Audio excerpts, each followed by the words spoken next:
今回は畑の大敵、作物の病気や害虫のお話。それを防ぐ7つの方法を紹介します。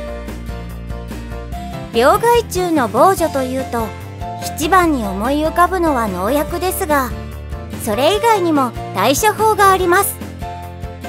農薬についてはいろんな考え方があるとは思いますが、使わないで済むならそれに越したことはありませんし、回数を減らせれば手間もお金も節約できます。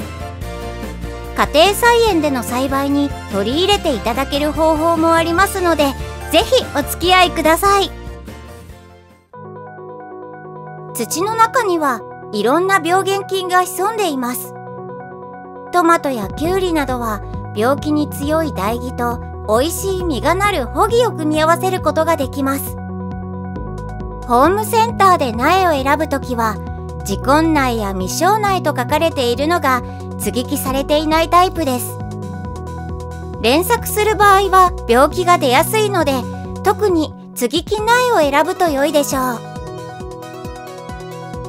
マルチには温度調節や泥跳ねの防止、浴槽などの効果があります。目的に合った色のマルチを選ぶことで病気や虫を防ぐことができます。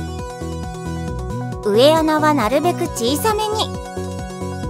穴あけ専用の器具もありますが、小さい苗なら杭の先などの方が良い場合もあります。さらに徹底して穴を塞ぎたい場合は、苗の両側から敷いて貼り合わせる方法もあります。物理的に虫を防ぐのが防虫ネット。フィルムなどと違って風通しが良いので、熱くなりすぎないのがいいところです。ビニールハウス用の大きなネットもありますが、家庭菜園用の製品は100円ショップでも売られています。カビなどによる病気の発生には温度や湿度が大きく影響しています。これらの情報を記録して、そろそろこんな病気が出そうですと教えてくれるのが病害予測システム。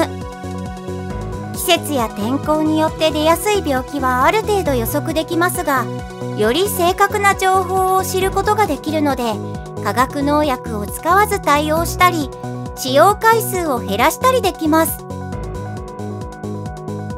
虫をくっつけて捕獲する粘着トラップ。ハエ取り紙のようなものです。